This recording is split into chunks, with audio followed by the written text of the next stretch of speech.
150. Melawan sisi gelap. Xiao Tian berhadapan langsung dengan sisi gelapnya. Untuk mengakhiri rintangan ketiga dia harus mengalahkan sisi gelapnya itu.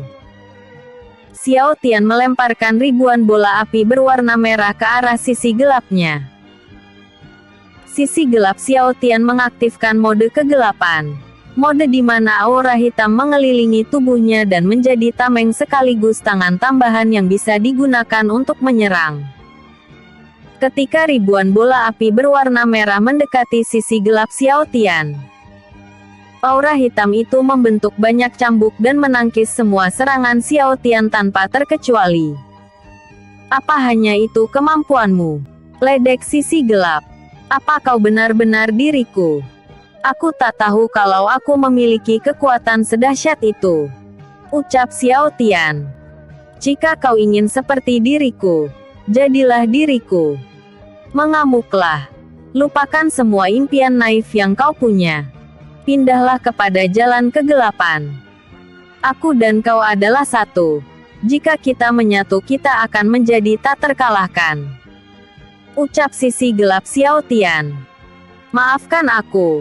Aku tak tertarik dengan ucapanmu, balas Xiao Tian.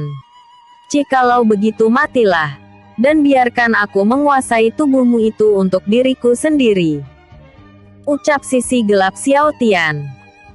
Sisi gelap Xiao Tian menyerang Xiao Tian dengan ribuan cambuk hitam yang tercipta dari aura hitam yang menyelimuti tubuhnya. Xiao Tian menahan semua cambukan itu dengan pedang miliknya.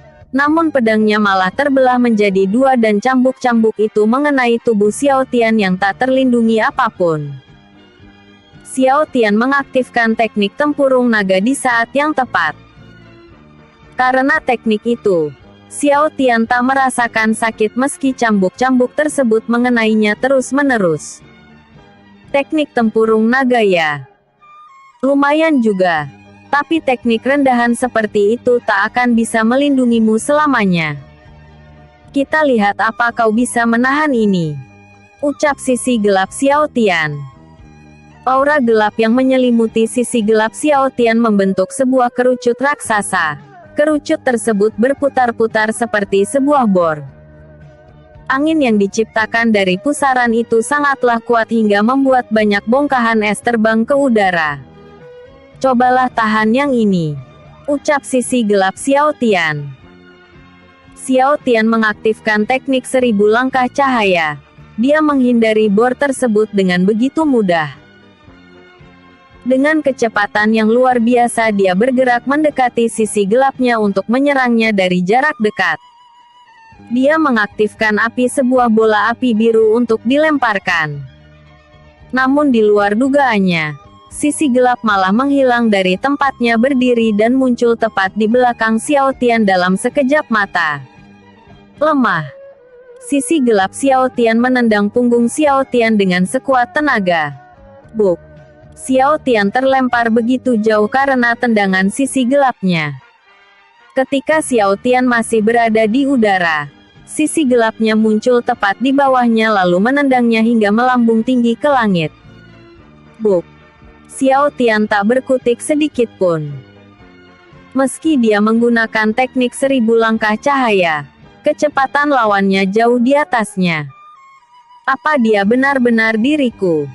Aku tak tahu kalau aku memiliki kekuatan terpendam seperti itu, pikir Xiao Tian. Tidurlah dengan tenang.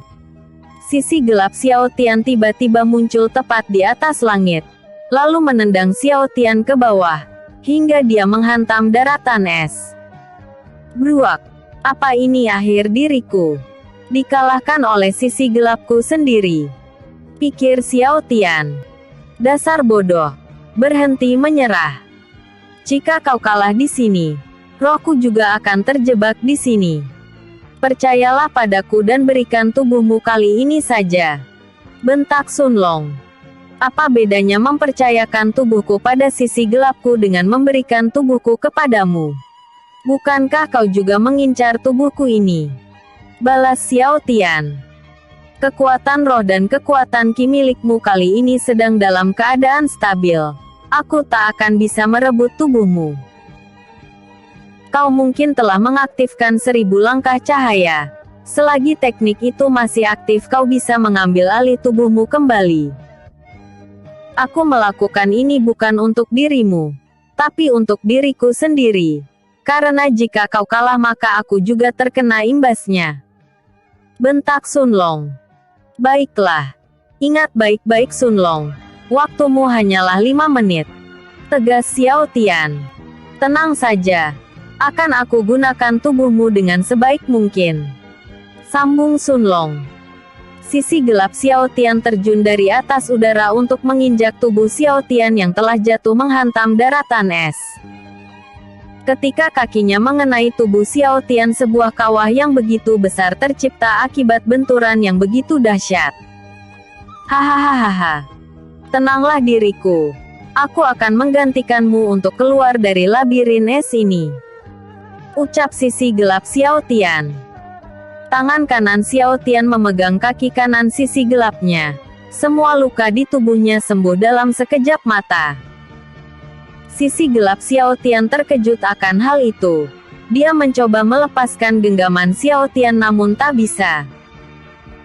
Genggamannya begitu erat hingga membuat tulang kaki sisi gelap Xiao Tian mengalami keretakan. Ah! Sialan, bagaimana bisa kau mendadak kuat seperti ini? Lepaskan aku! Teriak sisi gelap Xiao Tian. Sebelum sisi gelap Xiao Tian menggunakan aura hitam untuk melepaskan diri, Xiao Tian yang telah dirasuki Sun Long melempar sisi gelap Xiao Tian ke arah kanannya. Sisi gelap Xiao Tian memanfaatkan aura hitamnya untuk menciptakan ribuan cambuk yang memanjang terus hingga menancap ke daratan es untuk menahan tubuhnya yang telah terlempar jauh. Xiao Tian yang telah dirasuki Sun Long berdiri lalu berkata, "Hanya aku yang boleh memiliki tubuh ini. Cih, beraninya kau ikut campur dengan pertarunganku. Kau hanyalah roh iblis yang menumpang di tubuhku menjadi roh bela diriku. Diamlah dan biarkan majikanmu ini menguasai tubuh yang sedang kau rasuki itu." Bentak sisi gelap Xiao Tian. Xiao Tian tersenyum sambil berkata, "Dalam mimpimu." Sisi gelap Xiao Tian mencoba mengenai tubuh Xiao Tian dengan ribuan cambuk hitam. Xiao Tian menghilang dari pandangan sisi gelap dan muncul di hadapan sisi gelapnya dalam sekejap mata. "Bagaimana kau?" Sebelum menyelesaikan kalimatnya, Xiao Tian menghajarnya hingga terpental mundur. Karena ribuan cambuk yang masih menancap di daratan, sisi gelap Xiao Tian hanya terpental mundur sedikit. Namun Xiao Tian tak menghentikan pukulannya hingga cambuk-cambuk itu tercabut keluar. Buk buk buk. Xiao Tian memukulnya terus-menerus dengan muncul di setiap tempat di mana sisi gelapnya ingin menancapkan cambuk-cambuknya ke daratan es. Setelah puas memukuli sisi gelapnya, dia menendangnya ke atas udara agar tak bisa memanfaatkan daratan es untuk mempertahankan diri. 2 buah sayap naga muncul di punggung Xiao Tian. Dengan sayap itu dia terbang ke udara dan menghajar sisi gelapnya tanpa rasa ampun. Serangannya begitu liar hingga tak bisa diprediksi oleh sisi gelapnya. Setelah puas menghajarnya di udara, Xiao Tian mengeluarkan api biru yang teramat besar dari mulutnya. Semburan biru itu sangatlah besar hingga melebihi ukuran tubuh naga hitam raksasa. "Bukankah itu terlalu berlebihan?" ucap sisi gelap Xiao Tian. Sisi gelap Xiao Tian tak sanggup menghindari serangan liar yang dilancarkan Xiao Tian kepadanya. Semburan api biru raksasa itu mengenai tubuh sisi gelap Xiao Tian yang telah terluka parah. Duar. Xiao Tian mendarat dengan mulus dengan sayap naga yang masih menempel di punggungnya. Setelah mendarat dengan aman, kesadaran Xiao Tian telah kembali. "Terima kasih, Sun Long," ucap Xiao Tian. "Jangan berterima kasih padaku. Aku melakukan itu hanya untuk melindungi diriku sendiri," sambung Sun Long. Xiao Tian tersenyum lebar setelah mendengar ucapan Sun Long. Setelah berhasil mengalahkan sisi gelapnya, Sebuah bola berwarna hitam melayang mendekat lalu merasuki tubuh Xiao Tian. Benda apa yang memasukiku tadi? Pikir Xiao Tian. Setelah bola hitam tersebut masuk ke dalam tubuhnya, Xiao Tian tak merasakan perbedaan apapun dalam tubuhnya. Satu-satunya yang mengganjal dalam pikirannya adalah tentang efek teknik 1000 langkah cahaya yang tidak dia rasakan kali ini. Ketika pikiran Xiao Tian sedang kacau karena memikirkan bola hitam dan efek 1000 langkah cahaya yang tidak dia rasakan saat ini, suara misterius terdengar kembali. Selamat karena telah menyelesaikan ujian labirin es. Bola hitam yang telah masuk ke dalam tubuhmu tadi adalah sisi gelapmu yang belum hilang sepenuhnya. Sisi gelap itu akan menjadi musibah sekaligus anugerah bagimu. Jika kau bisa mengendalikannya maka itu akan menjadi anugerah. Begitu pula sebaliknya. Jelas suara misterius itu. Musibah dan anugerah. Bukankah tujuan rintangan tadi adalah menghilangkan sisi gelapku? Kenapa aku masih memiliki sebagian sisi gelap yang bahkan bisa membuatku mengamuk tak terkendali? Lalu apa alasan dibalik efek teknik 1000 langkah cahaya yang tak kurasakan saat ini? Tanya Xiao Tian. Kau begitu cerewet dan banyak tanya. Tapi karena kau merupakan makhluk yang pertama kali lolos dalam labirin es hingga ke tahap ini akan kujawab pertanyaan-pertanyaanmu itu. Pertama, sisi gelapmu tak hilang sepenuhnya karena ada orang lain yang ikut campur dalam pertarunganmu. Meski tak ada aturan bahwa roh bela diri seseorang dilarang ikut campur, namun semua itu karena memang sebelumnya tak ada roh bela diri yang bisa merasuki pemiliknya. Kau manusia yang aneh, dan kemampuan aneh itu karena campur tangan seorang dewa. Bisa dibilang kau manusia yang cukup beruntung. Untuk teknik 1000 langkah cahaya yang tak kau rasakan efek sampingnya. Itu semua karena kau berada di dalam labirin es ini. Labirin ini diciptakan oleh seorang Buddha. Tak ada yang tidak mungkin di sini. Di dalam labirin ini kau bisa menggunakan teknik beratribut cahaya tanpa merasakan efek samping sedikit pun. Jelas suara misterius itu. Begitu ya? Sambung Xiao Tian. Baiklah kita sudahi basa-basinya. 10 menit dari sekarang kau akan kuizinkan meminta sesuatu dariku. Sebelum meminta sesuatu, pikirkanlah baik-baik apa yang kau inginkan. Karena semua itu menyangkut masa depanmu. Sebagai kompensasi karena kau berhasil melewati semua rintangan labirin es, akan kuberikan gambaran tentang keadaan teman-temanmu, ucap misterius itu. Sebuah cahaya ilusi seperti layar televisi muncul di hadapan Xiao Tian. Di dalam layar ilusi muncul sebuah gambar yang menunjukkan kondisi teman-temannya. Dari Putri Jiali yang disekap di sebuah istana es yang lokasinya entah di mana. Putri Feng Yin yang telah ditangkap dan dikurung oleh siluman harimau di sebuah tempat yang tak dikenal. Kaibo yang telah terperangkap di dalam labirin es karena gagal melewati rintangan di dalam labirin es. Layar itu juga menampilkan kerajaan petir yang telah rata dengan tanah. Jenderal Tai Long yang diculik oleh Sekte Iblis. Dan ibu kandung Tai Wu yang disekap oleh Sekte Kegelapan. Tak hanya itu layar tersebut juga menampilkan bunga kristal es yang sanggup memberikan kehidupan abadi serta membangkitkan orang mati. Setelah melihat bunga kristal es yang terlintas di dalam pikirannya adalah menghidupkan Huang Li kembali. Xiao Tian dalam dilema besar di mana dia harus memilih untuk menolong salah satu dari orang-orang yang dia sayangi. Apa yang harus aku minta? Pikir Xiao Tian. Bersambung. Chapter 151, Menghadap Naga Putih. Setelah berpikir cukup panjang, sebuah portal merah muncul di hadapannya pertanda bahwa 10 menit telah berlalu.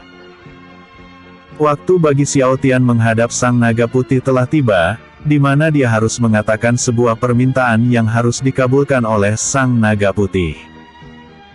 Xiao Tian memasuki portal merah itu tanpa rasa ragu sedikit pun. Dia telah memantapkan hatinya dan sudah memutuskan permintaan apa yang ingin dia katakan. Setelah memasuki portal tersebut, dia melihat seekor naga putih raksasa, yang ukurannya 10 kali lipat dari naga hitam raksasa. Xiao Tian merasa seperti sebutir debu di hadapan naga itu. Xiao Tian sangat terkejut melihat naga sebesar itu. Meski begitu dia tak terlihat takut karena tahu bahwa naga di hadapannya tak akan melukainya sedikit pun. Apa kau terkejut dengan penampilanku kali ini? Ini adalah wujud asliku, tak pernah ada yang melihat ukuran tubuhku yang sebenarnya. Banggalah wahai manusia, kau adalah satu-satunya makhluk selain para dewa yang berhasil melihat wujud serta ukuran asliku. Ucap naga putih itu. Begitu ya, ucap Xiao Tian. Baiklah, sudah cukup basa-basinya. Katakan permintaanmu, ingatlah ini adalah kesempatan sekali dalam seumur hidupmu.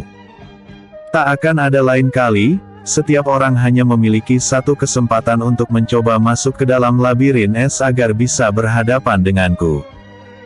Pikirkanlah permintaanmu baik-baik manusia, ucap naga putih. Xiao Tian menarik napasnya dalam-dalam, mengepalkan kedua tangannya pertanda bahwa dia sebenarnya telah memutuskan keputusan yang cukup sulit dia terima. Aku ingin Kaibo pulang bersamaku, ucap Xiao Tian. Sudah kuduga kau pasti menginginkan keabadian sama seperti yang lainnya. Tunggu, apa kau baru saja bilang kalau kau hanya ingin menyelamatkan iblis kecil bernama Kaibo? Naga putih terkejut mendengar permintaan Xiao Tian. Iya, apa aku masih kurang jelas mengatakannya? Aku bilang, aku ingin Kaibo pulang bersamaku. Bebaskan dia, lepaskan dia dari kurungan labirin es. Jelas Xiao Tian. Kenapa kau mementingkan anak iblis itu? Bukankah yang lain juga tak kalah penting bagimu? Bagaimana dengan Huang Li yang kehilangan kesadarannya karena ikut berperang bersamamu? Bagaimana dengan Putri Jia Li yang sangat kau cintai? Bukankah dia juga dalam kesulitan? Naga putih melontarkan banyak pertanyaan karena bingung dengan keputusan Xiao Tian. Semua itu memang penting bagiku, tapi Kaibo lebih berhak untuk dibebaskan. Dia mengorbankan kebebasannya demi mendapatkan bunga kristal es. Dia melakukan hal itu untuk menolongku dan membantu menyadarkan Huang Li. Dengan kata lain, dia telah berkorban demi diriku. Kau juga bilang kalau aku tak bisa kembali lagi ke labirin es karena setiap makhluk hanya memiliki satu kesempatan untuk memasuki labirin es. Apa kau sudah yakin dengan permintaanmu itu? Tanya naga putih.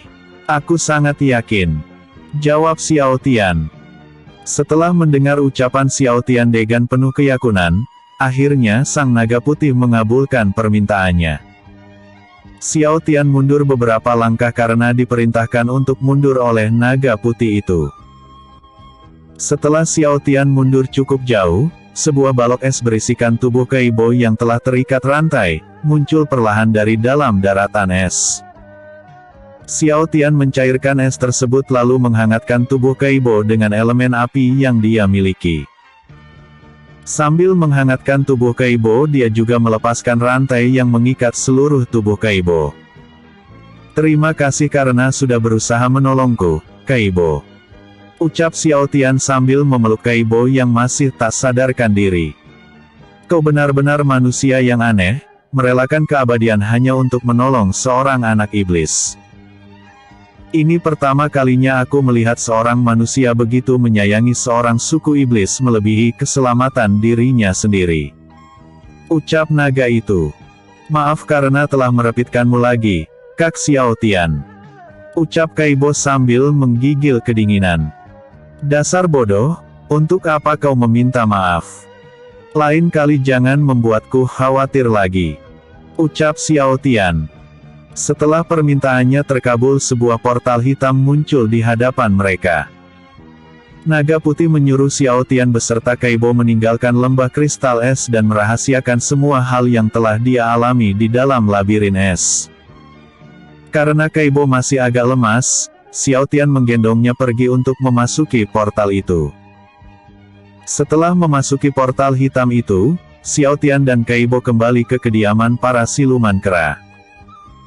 Keberhasilannya disambut hangat oleh Dewa Petir dan Wukong yang telah lama menunggunya keluar. Aku tak menyangka kalau ada manusia yang bisa berhasil melewati labirin es, hanya dalam sekali coba. Ucap Wukong. Apa maksud ucapanmu? Menurut ucapan naga putih, setiap makhluk hanya diberikan satu kali kesempatan, jika gagal tentu saja tak akan bisa keluar. Lagi pula rintangan di dalam labirin es tidaklah sulit bagiku. Ucap Xiao Tian. Benarkah? Lalu siapa yang mengalami kejadian hampir mati karena memilih pintu sembarangan? Siapa yang menggunakan bantuan roh bela dirinya untuk lepas dari kekalahan? Ucap Wukong. Bagaimana kau tahu? Tanya Xiao Tian. Aku adalah seorang dewa, tentu saja aku tahu semuanya. Jawab Wukong. Sebenarnya dia adalah kera kecil yang membantumu untuk meringankan rintangan yang kau hadapi selama ini, jika bukan karena dia mungkin rintangan yang kau hadapi lebih sulit dari yang tadi. Sambung Dewa Petir. Hei, kenapa kau membocorkan rahasiaku? Bentak Wukong. Maaf. Sambung Dewa Petir. Begitu ya, jadi semua itu berkat bantuanmu. Terima kasih Dewa Kera. Ucap Xiao Tian sambil menggendong Kaibo di punggungnya. Sama-sama. Sebenarnya aku melakukan ini bukan untuk menyelamatkanmu, tapi untuk menyelamatkan dunia. Ucap Wukong. Apa hubungannya menyelamatkan dunia dengan menyelamatkan nyawaku? Tanya Xiao Tian. Para dewa sekarang tak bisa ikut campur secara langsung seperti zaman dulu. Dunia dewa dan dunia manusia telah terpisah selama ribuan tahun. Kami para dewa hanya bisa bertahan di tempat tertentu dan tak ikut campur secara langsung karena aturan langit. Kaisar Langit membatasi gerakan para dewa, bukan karena tanpa sebab. Jika para dewa turun ke alam manusia tanpa kepentingan yang jelas, dunia akan mengalami kekacauan. Untuk saat ini hanya aku dan istri Dewa Petir yang diberikan kewenangan untuk turun ke alam manusia dengan tubuh fisik, sisanya hanya pergi bertugas dengan roh yang tak bisa dilihat makhluk selain dewa. Jelas Wukong. Tunggu, kau juga tahu tentang istriku. Apa kau tahu di mana dia sekarang? Tanya Dewa Petir. Saat ini dia berada di kerajaan Petir, masih dalam keadaan tak sadarkan diri karena mengalami sakit kepala yang teramat dahsyat. Jawab Wukong. Apa yang membuatnya menjadi seperti itu? Dia adalah wanita yang sangat kuat, makhluk macam apa yang berhasil membuatnya sakit kepala? Tanya Dewa Petir. Sang petir hitam pembawa bencana, Raja Iblis Dianzeng. Putra pertamamu bersama Dewi Petir yang telah lama menghilang karena dibawa kabur oleh Dewa Iblis. Jawab Wukong. Putraku masih hidup. Syukurlah, tapi kenapa dia menyerang ibunya sendiri? Tanya Dewa Petir. Sepertinya Dewa Iblis telah mencuci otaknya, sejak awal bocah itu memang memiliki hawa iblis di dalam tubuhnya, dia berbeda dengan keturunan dewa pada umumnya. Entah apa yang membuat seorang keturunan dewa-dewi yang berada di jalan kebaikan terlahir dengan hawa iblis yang begitu kuat. Jawab Wukong. Cukup, kau tak perlu membahasnya, bagaimanapun dia tetap putraku. Aku pasti akan mengembalikannya ke jalan kebenaran. Sambung Dewa Petir. Kau memang tak pernah berubah, apa kau telah melupakan pengkhianatan Dewa Iblis? Meski dia merupakan anakmu, dia memiliki bau yang sama seperti iblis. Ini juga berlaku untukmu manusia, kau menjadikan iblis sebagai roh bela dirimu, kau juga menjadikan seorang iblis sebagai temanmu, bahkan kau rela mati demi menyelamatkan seorang keturunan iblis. Jangan sampai kau menyesali semua keputusanmu itu, ingatlah iblis adalah makhluk hina yang tak akan pernah menepati janjinya. Jika kau terus bergaul dengan mereka, mungkin mereka akan meninggalkanmu saat sudah tak memerlukanmu lagi. Oh iya, satu lagi, teruslah berjuang bersama Dewa Petir, dan jadilah seorang dewa obat yang baru.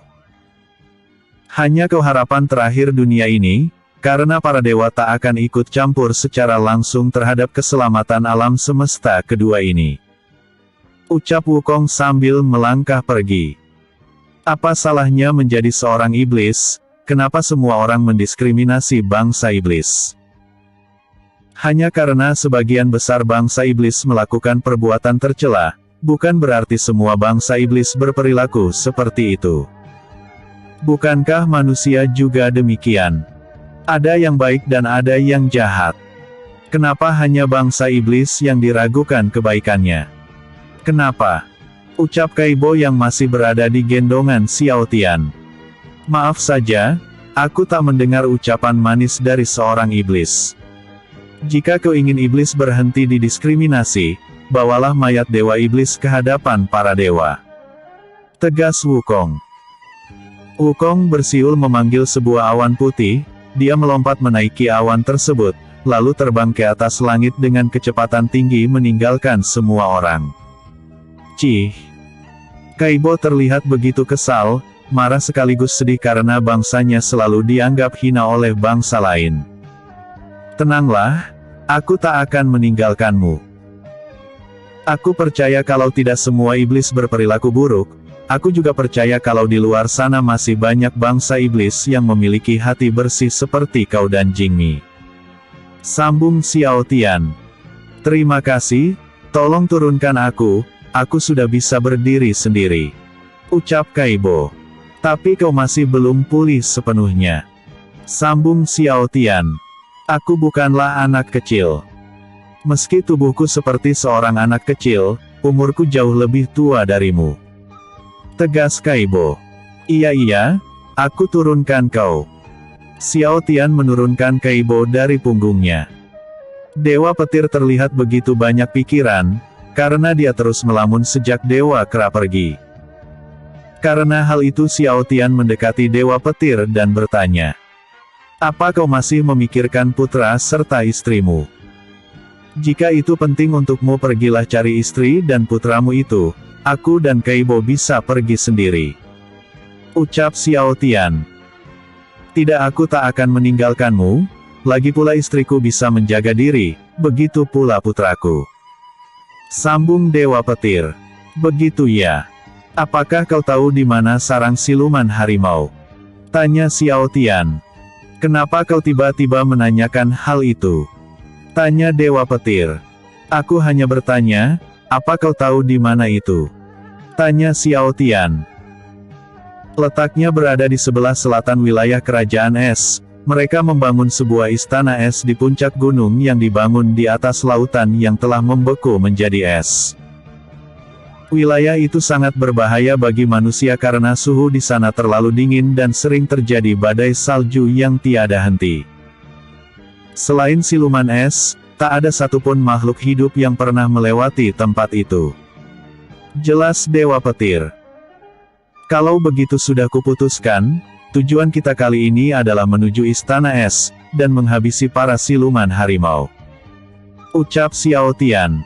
Kau ini sudah gila ya? Kau baru saja keluar dari labirin es, setidaknya istirahat terlebih dulu. Bentak Dewa Petir.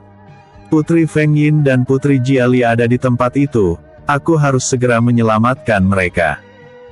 Jelas Xiao Tian. Kak Xiao Tian, bisa kau jelaskan padaku kenapa kau sejak tadi berbicara sendiri? Tak hanya kau, Dewa Kera juga sempat bicara menghadap ke tempat yang tak ada orangnya. Apa kau sedang berbicara dengan roh Dewa Petir seperti yang Dewa Kera itu katakan? Kaibo tak bisa menahan diri untuk bertanya, karena sejak tadi Xiao Tian mengabaikannya. Ah, maaf karena terlalu asik sendiri sejak tadi. Aku memang sedang bicara dengan roh seorang dewa. Hanya aku dan para dewa yang lain yang bisa melihat roh dewa yang berada di sampingku ini. Jelas Xiao Tian. Jadi Kak Xiao Tian mempunyai kemampuan melihat dewa? Tanya Kaibo. Anggap saja begitu. Jawab Xiao Tian. Wah, hebat sekali. Kaibo sangat mengagumi ucapan Xiao Tian. Sudahlah kita cukupi pembicaraan ini. Ayo ikut bersamaku menuju ke arah selatan. Ucap Xiao Tian. Selatan. Untuk apa kita ke sana? Tanya Kaibo. Menyelamatkan Putri Feng Yin dan Putri Jiali dari terkaman siluman harimau. Jawab Xiao Tian. Bersambung. Chapter 152, memasuki wilayah siluman harimau. Xiao Tian bersama Kaibo pergi ke arah selatan kerajaan es sambil menaiki naga hitam raksasa. Mereka menuju ke kediaman siluman harimau untuk membebaskan Putri Jiali dan Putri Feng Yin. Xiao Tian duduk di punggung naga hitam raksasa karena belum yakin dengan kondisi tubuh Kaibo. Dia khawatir kalau kondisi Kaibo belumlah stabil karena baru saja tersadar dari belenggu labirin es. Dalam perjalanan menuju ke selatan, Kaibo bertanya kepada Xiao Tian. Kak Xiao Tian, sejak kapan Putri Feng Yin ada di tangan siluman harimau? Tanya Kaibo. Sejak kemarin. Jawab Xiao Tian. Sejak perang berakhir Jenderal Feng Long mencari Putri Feng Yin mati-matian. Dia tak memperdulikan kesehatannya demi menemukan tubuh Putri Feng Yin. Apa Jenderal Feng Long tahu soal ini? Tanya Kaibo. Begitu ya, sepertinya aku harus meminta maaf kepada Jenderal Feng Long. Jawab Xiao Tian. Apa maksud Kak Xiao Tian? Tanya Kaibo. Selama ini, Putri Feng Yin berada dalam perlindunganku. Tak ada yang mengetahui posisi Putri Feng Yin selain diriku. Jelas Xiao Tian. Lalu bagaimana dengan Kak Huang Li dan Ratu Feng Ping? Apa mereka juga ada dalam perlindunganmu? Tanya Kaibo. Untuk Huang Li, aku tegaskan padamu kalau dia aman dan masih dalam genggamanku. Sedangkan Ratu Feng Ping telah menjadi seorang kaisar iblis. Aku tahu mungkin agak sulit dipercaya, tapi itulah yang terjadi. Jelas Xiao Tian. Aku percaya kok, lagi pula untuk apa Kak Xiao Tian berbohong soal itu? Oh iya, bisakah kau tanyakan kepada Dewa Petir tentang segelku? Jika bisa mintalah Dewa Petir untuk membuka segel yang membelenggu tubuhku hingga tak bisa menjadi dewasa dan kehilangan banyak teknik tingkat tinggi. Sambung Kaibo. Dewa Petir, kau mendengar itu kan? Bisa kau jawab pertanyaannya? Tanya Xiao Tian. Jawabannya sama seperti dulu, sebelum mengalahkan sang pengguna segel, maka segel itu tak akan pernah terlepas. Segel itu dibuat oleh seorang pendeta tingkat tinggi. Aku tak tahu caranya membuka segel cahaya yang menempel pada tubuh Kaibo. Hal itu juga berlaku pada tubuh Jingmi, hanya saja segel yang berada di tubuh Jingmi jauh lebih rumit sehingga tingkahnya jauh lebih kekanak-kanakan jika dibandingkan dengan Kaibo. Jelas Dewa Petir. Bukankah pendeta yang menyerang Jingmi waktu itu telah tewas? Kenapa segelnya tak hancur? Tanya Xiao Tian. Pendeta yang waktu itu, bukanlah pendeta yang membuat seluruh iblis menjadi anak-anak. Ada seorang pendeta yang bersembunyi di balik layar ketika kau ada di sana. Entah apa yang dipikirkan pendeta itu, hingga tak mau menampakkan dirinya walau komplotannya telah kau bantai tanpa ampun. Jelas Dewa Petir. Xiao Tian mengulang semua perkataan Dewa Petir kepada Kaibo yang tak bisa mendengar ucapan Dewa Petir ataupun melihat roh Dewa Petir. Begitu ya, sudah kuduga pasti ada yang bersembunyi di balik layar. Soalnya waktu terjadi pembantaian di desaku, semua iblis dewasa yang ingin melawan para pendeta tiba-tiba saja mengalami penyusutan tubuh. Aku pun menjadi bocah berusia 5 tahun karena sebuah serangan yang tak bisa kuprediksi. Sebelum menjadi seorang bocah, aku merasa seperti sesuatu telah menusuk leherku. Entah benda apa yang merasuki tubuh kami, yang pasti setelah benda itu menusuk kami, tubuh kami berubah menjadi tubuh seorang bocah berusia 5 tahun. Tak hanya tubuh kami yang mengecil, kesaktian kami pun menghilang tanpa sebab. Setelah semua bangsaku menjadi lemah, para pembasmi iblis membunuh bangsaku tanpa ampun. Mereka membunuh atas nama kebenaran, itulah yang terus mereka katakan. Sejak saat itu aku sangat membenci manusia, terutama seorang pendeta dan pembasmi iblis. Ucap Kaibo sambil mengepalkan tangannya. Begitu ya? Lalu kenapa kau rela mati demi seorang manusia sepertiku? Bukankah kau membenci manusia? Tanya Xiao Tian. Kau berbeda dengan manusia yang lain, kau bukanlah manusia jahat yang menghina bangsa iblis. Aku memiliki banyak hutang budi kepadamu, sudah berapa kali nyawaku terancam dan kaulah yang selalu menolongku ketika hal itu terjadi. Jadi aku tak mungkin membencimu, Kak Xiao Tian. Jelas Kaibo. Setelah Kaibo dan Xiao Tian berbincang begitu lama, Dewa Petir memotong pembicaraan mereka. Suruh naga hitam mendarat, lokasi siluman harimau tidak jauh dari ini. Ucap Dewa Petir. Dewa Petir menjelaskan kepada Xiao Tian, bahwa alasan mengapa naga hitam harus mendarat secepat mungkin yaitu karena tak ingin para siluman harimau menyadari kehadiran mereka. Xiao Tian menuruti perintah Dewa Petir tanpa mengeluh sedikitpun. Setelah mendarat ke daratan es, Xiao Tian melanjutkan perjalanan dengan berjalan kaki. Sedangkan naga hitam raksasa mengubah wujudnya menjadi mode mini agar tak ada yang ketakutan ketika melihat wujudnya.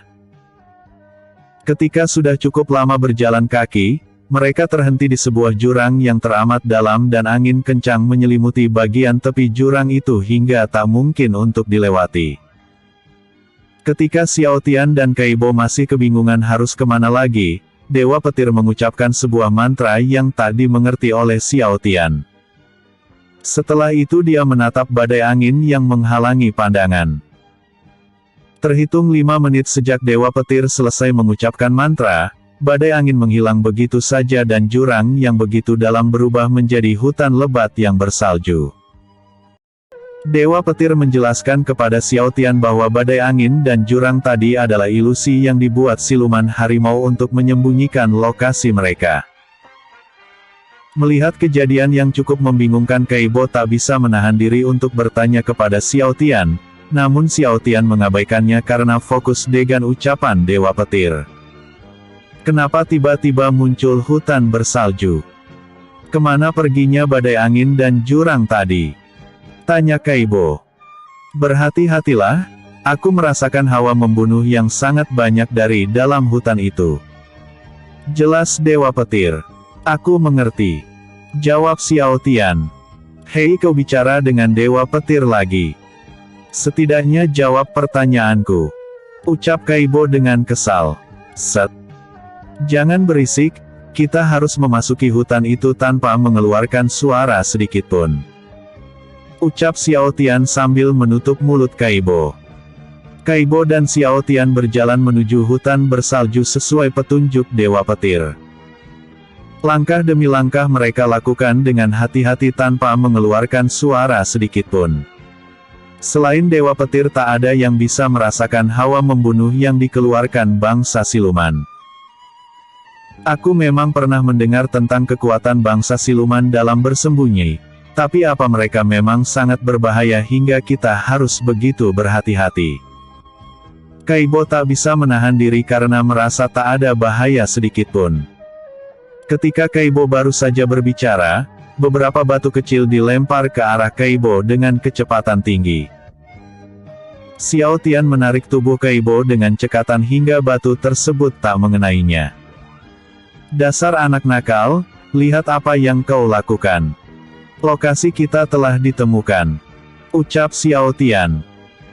Ketika melihat ke sekitar, Kaibo baru menyadari di setiap batang pohon bersalju yang berada di sekitarnya telah dihinggapi oleh bangsa siluman harimau.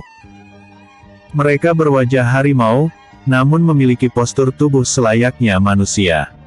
Berbulu putih keabu-abuan, dan memakai pakaian layaknya manusia. Jadi itu bentuk siluman harimau.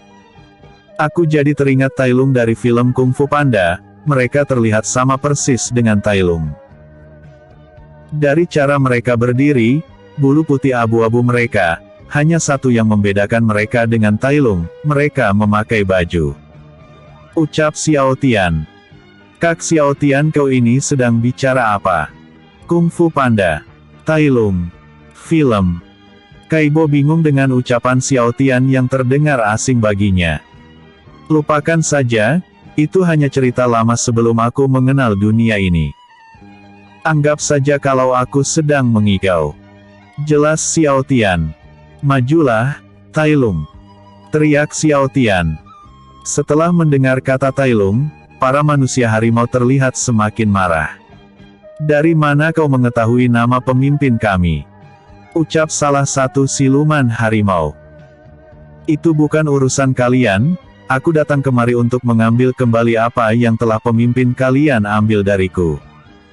Jawab Xiao Tian. Tuan Tai Lung berhak memiliki apapun yang dia inginkan, tak ada manusia yang boleh mengambil barang mereka kembali. Jawab salah satu siluman harimau. Sayangnya yang diambil bukanlah barang, dia menculik orang yang sedang aku lindungi. Bentak Xiao Tian. Kami hanya mencuri barang, kami tak pernah melakukan penculikan. Kau pasti salah tempat, pergilah dari sini atau kalian akan mati. Ancam siluman harimau. Mencoba menipuku dengan berpura-pura tak tahu ya. Aku yakin kalau Putri Feng Yin berada di tangan siluman harimau, dan Putri Jiali kalian kurung dalam Istana Es. Bentak Xiao Tian. Istana Es. Kami tak pernah meninggalkan hutan ini, Istana Es masih berjarak cukup jauh dari sini dan itu merupakan wilayah kekuasaan Sekte Iblis. Tempat ini tak pernah terjamah manusia sebelumnya, bagaimana caramu masuk ke wilayah kami? Tanya salah satu siluman harimau. Itu rahasia. Jawab Xiao Tian. Kalau begitu, matilah dan biarkan rahasia kalian menjadi rahasia untuk selamanya. Semuanya serang. Ucap salah satu siluman harimau. Ribuan siluman harimau berlari mendekati Xiao Tian dan rombongannya. Meski mereka hanya bersenjatakan cakar tajam, kecepatan langkah mereka tak bisa diremehkan. Untuk mengantisipasi lawannya, Xiao Tian memasang kuda-kuda sambil mengaktifkan teknik tempurung naga. Dia mengaktifkan teknik tersebut untuk menahan serangan para siluman harimau. Sedangkan Kaibo menyiapkan pedang-pedangnya untuk bertahan sekaligus menyerang para siluman harimau. Bersambung.